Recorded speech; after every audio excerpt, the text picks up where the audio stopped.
राधे राधे सभी को।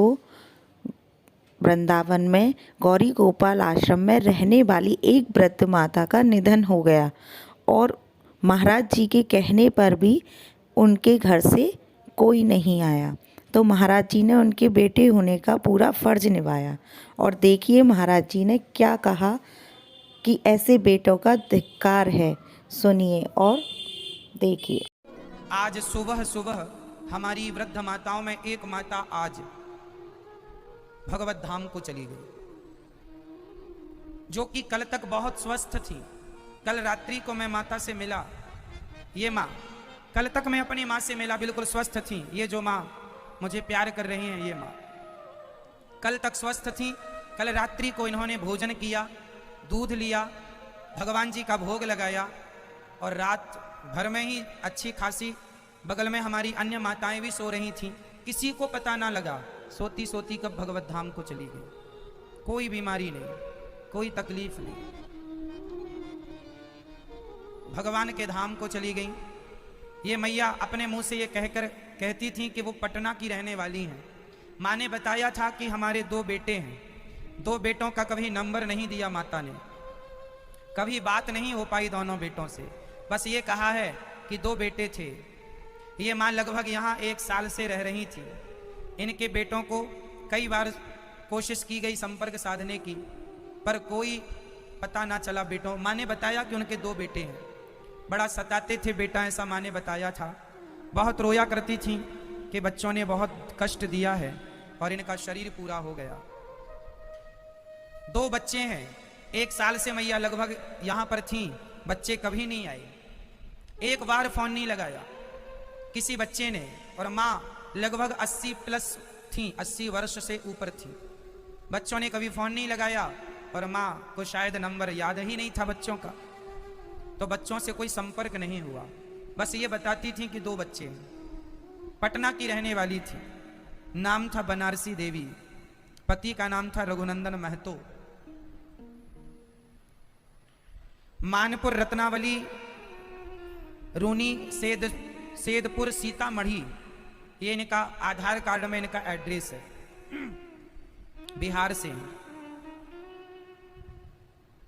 यदि आपको इनके बेटे के बारे में कोई भी जानकारी हो तो आप संपर्क कर लीजिएगा। माँ की अस्थियां लेने बेटे आ सकते हैं। माँ को देखने तो नहीं आए, माँ से मिलने तो नहीं आए। दास अनिरुद्ध ने जो बनी माँ की सेवा की, अचानक भगवत धाम को चली गई। आज एकादशी भी है, कल भी एकादशी है। व्रत की एकादशी कल ही है, सर्वेशाम एकादशी कल है, पर एकादशी आज भी है। तो एकादशी के दिन वृंदावन की पावन धरा पर माने प्राण त्यागे दास ने गंगा जल इत्यादि डालकर, तुलसी इत्यादि का तिलक देकर के माँ के कान में भगवान नाम स्मरण करा के जो भी अंतिम क्रिया थी, अंतिम संस्कार करने की, वो यहाँ विधिवत माँ का संस्कार इत्यादि किया गया। जो एक पुत्र अपने माँ के लिए करता है या करना चाहिए, वो जब इनके अपने बच्चे संपर्क ही नहीं साधते, इनके बच्चों को पता, यहाँ रहने वाली माँओं के बारे में तो लगभग सबको ही पता होता है कौन सी माँ कहाँ की है। तो इन माँ का फिर आज यहीं पर विधिवत अंतिम संस्कार किया गया। और अचानक माँ की मृत्यु। रात्रि को मैं माँ से मिलकर आया। कल रात्रि को मैं खुद मिलने गया कमरे में, तो मुझे माँ ने आशीर्वाद दिया और सुबह सूचना मिल गई जागते ही कि माँ नहीं रही। देखो यही है, जीवन का भरोसा नहीं है। पता नहीं इनके बच्चों को कब अक्कल आएगी। बूढ़ी माँ है, सेवा कर लो, थोड़ा सा पुण्य कमा लो। जीवन बेभरोसे का है, कब पूरा हो जाए कौन जानता है। माँ को अंतिम विदाई दी गई और जो कर्तव्य एक पुत्र को करना चाहिए वो कर्तव्य दास अनिरुद्ध ने किया। जीवन भगवान के हाथ में होता है, बस हमारे हाथ में तो कुछ कर्तव्य होते हैं जो हमें करने चाहिए, जो कर्तव्य हमें पूरे करने चाहिए, जो कर्तव्य हमें निभाने चाहिए। हर पुत्र को चाहिए कि वो अपनी माँ की सेवा करे और अपनी माँ का सेवा करके पुत्र धर्म निभाए। अचानक ये जो माँ भगवत धाम को गई, कोई बीमारी भी नहीं थी, कोई बहुत बड़ा कष्ट भी नहीं था।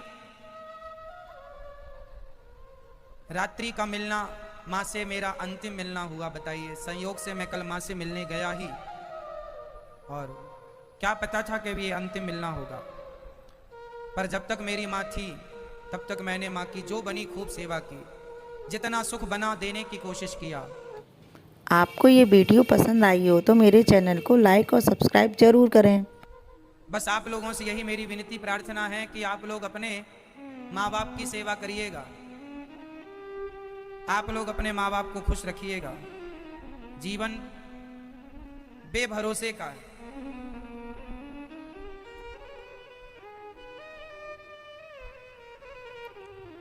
सेवा से ही भगवान प्रसन्न होते हैं। भगवान को प्रसन्न करना है तो जीव मात्र की सेवा कीजिए, ये सोच करके कि ये सब भगवान है, सब भगवान है।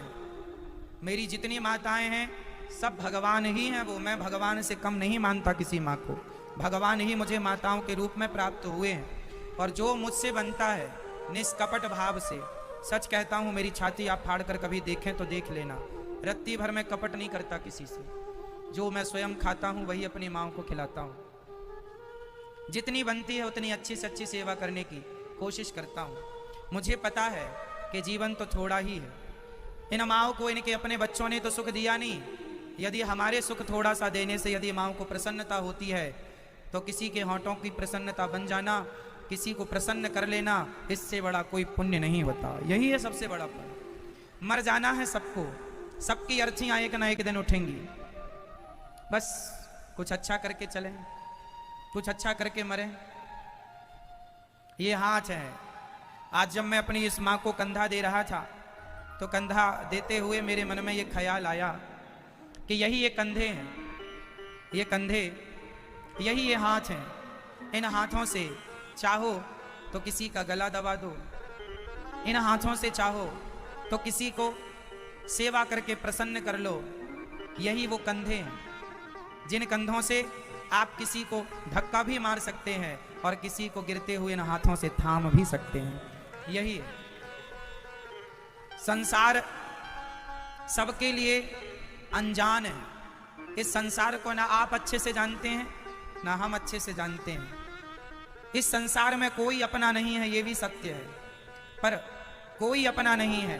फिर भी इंसानियत के नाते सेवा कर लो, अपना मान कर, और अपने भगवत धाम को जाने का अपना रास्ता प्रशस्त कर लो।